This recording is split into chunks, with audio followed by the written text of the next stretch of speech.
काल भैरव और महाकाल अंतर, सहज संबंध और दृष्टिकोण। ओम नमः शिवाय। आप सभी श्रोताओं का ब्रह्मालय चैनल में हार्दिक स्वागत है। मैं हूं अमरेंद्र और आज हम ब्रह्मालय के इस पावन मंच से उस रहस्य को समझने का प्रयत्न करेंगे जो समय और अनंत के बीच छिपा है। काल भैरव और महाकाल दोनों ही दिव्य शक्तियां शिव तत्व के भिन्न भिन्न आयाम हैं। महाकाल अनंत का शाश्वत आधार। महाकाल का अर्थ है वह जो स्वयं काल से परे है। काल अर्थात समय, भूत, वर्तमान और भविष्य। महाकाल वह है जो समय के प्रवाह से अछूता है। वह शिव का शुद्ध, निर्गुण, निराकार स्वरूप है। जब साधक महाकाल का स्मरण करता है तब वह मृत्यु, भय और समय के बंधन से ऊपर उठकर आत्मा के अमरत्व का अनुभव करता है। महाकाल अनादि और अनंत का दर्पण है। काल भैरव समय का रक्षक और अनुशासन करता।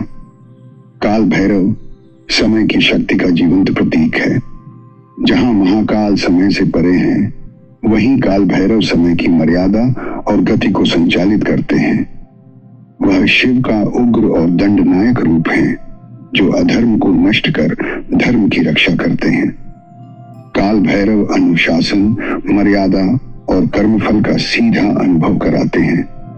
वे साधक को बताते हैं कि समय की शक्ति से कोई बच नहीं सकता और इसी में साधना, संयम और जागरूकता की आवश्यकता है। महाकाल कालातीत, अनंत, शून्य का अनुभव। काल भैरव समय का प्रवाह, उसका नियम और अनुशासन। अंतर ऐसा है जैसे शून्य और गति में होता है, किंतु दोनों का सह संबंध यह है कि महाकाल ही आधार है और काल भैरव उसी आधार पर समय की सत्ता का संचालन करते हैं। जैसे समुद्र स्थिर है महाकाल, पर उसकी लहरें गति करती हैं काल भैरव। यदि साधक केवल महाकाल की शरण में जाए तो वह समय से परे अमर आत्मा के अनुभव में स्थित हो सकता है। यदि साधक काल भैरव की साधना करे तो वह जीवन में अनुशासन, जागरूकता और कर्मफल की सच्चाई को आत्मसात करता है। दोनों मिलकर साधक को यह सिखाते हैं कि जीवन में समय का सम्मान करते हुए समय से परे आत्मा की शाश्वतता का बोध करना ही पूर्ण आध्यात्मिकता है। श्रद्धास्पद श्रोतागण, महाकाल हमें मृत्यु के पार की मुक्ति का आश्वासन देते हैं और काल भैरव हमें इस जीवन की यात्रा में धर्म, सत्य और अनुशासन का मार्ग दिखाते हैं।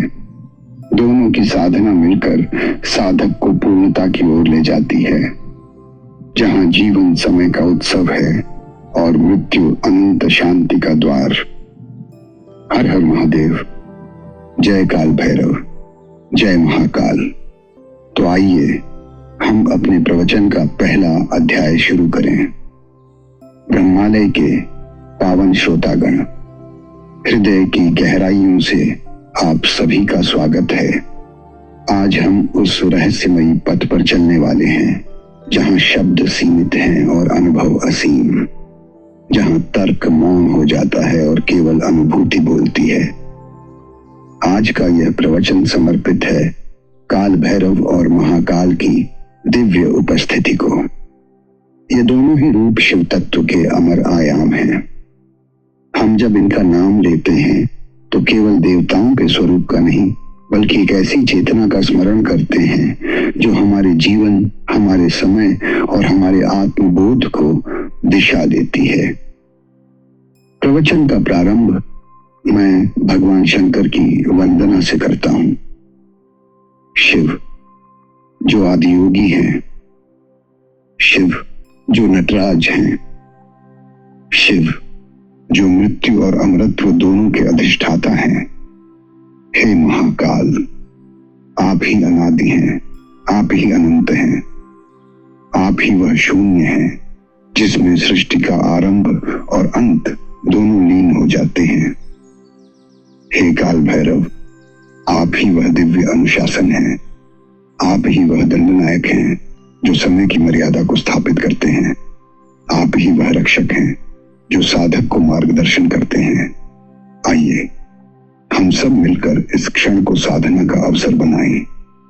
श्वास को गहराई से भीतर लें और छोड़ते समय मन से सभी विकारों को बहा दें।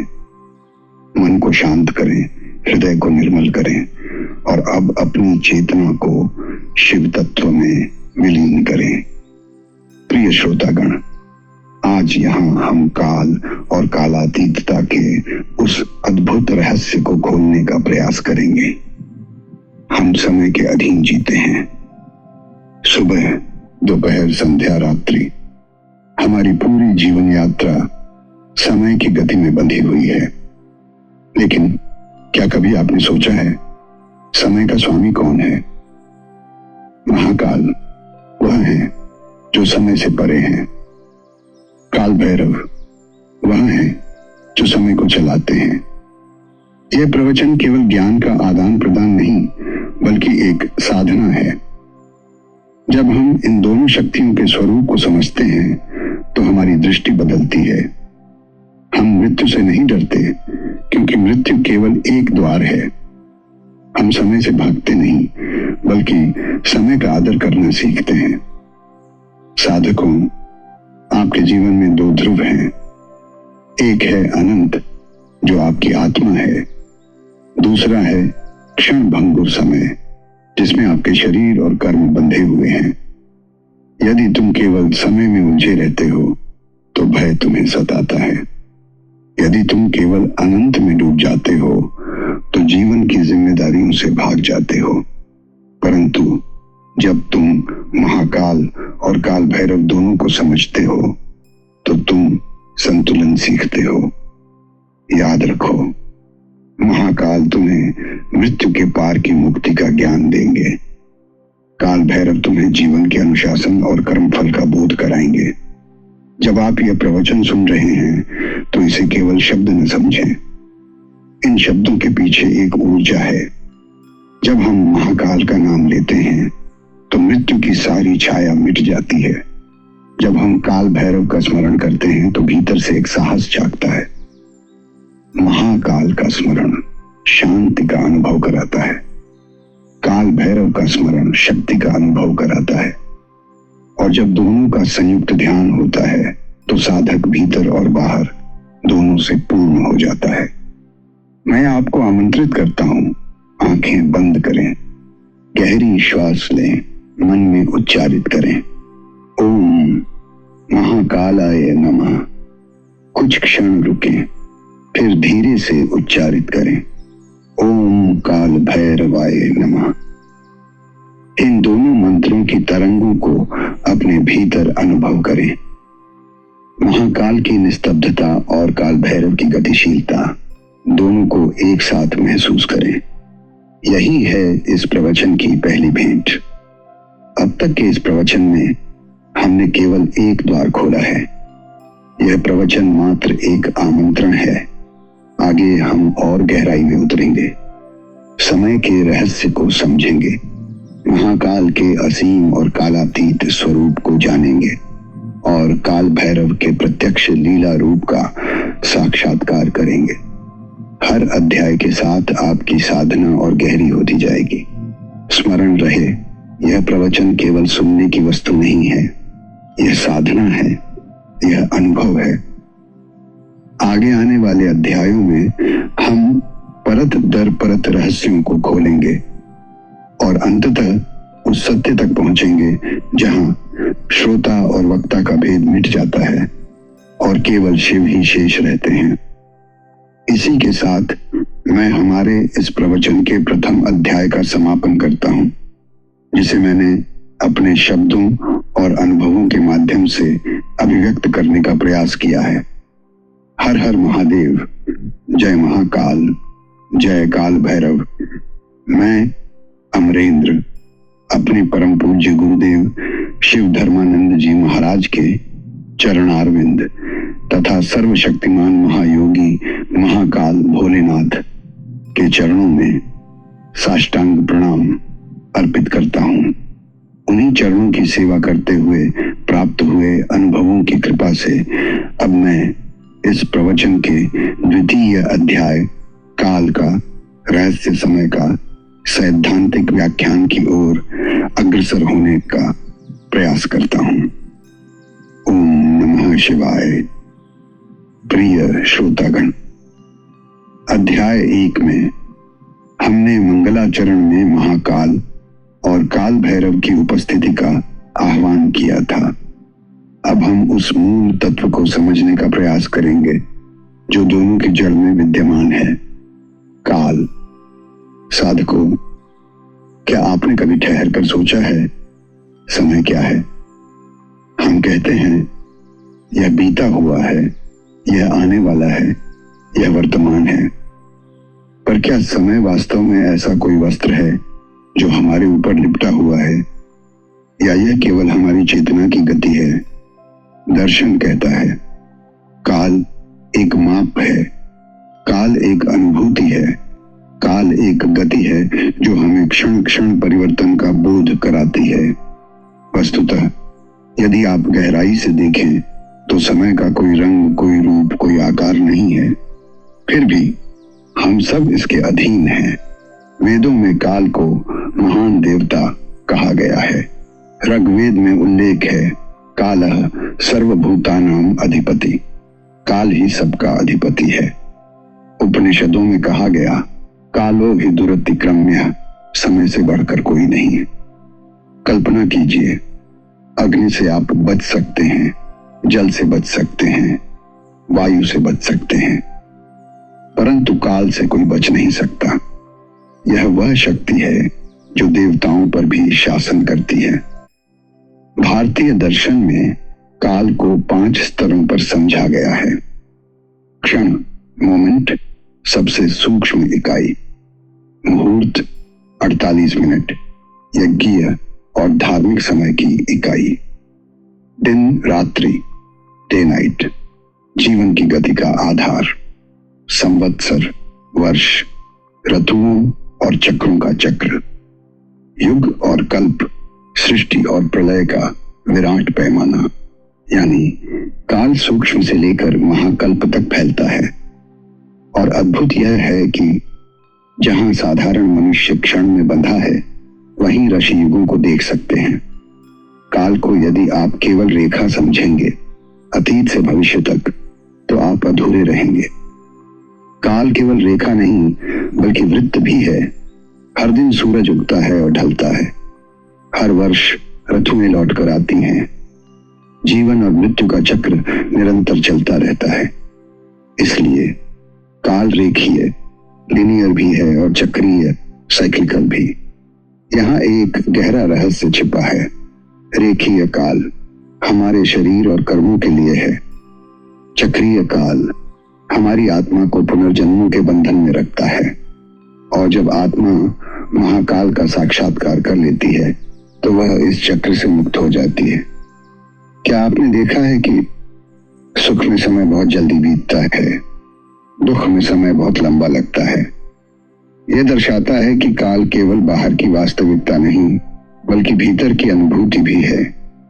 काल हमारे मन की स्थिति के अनुसार बदलता है।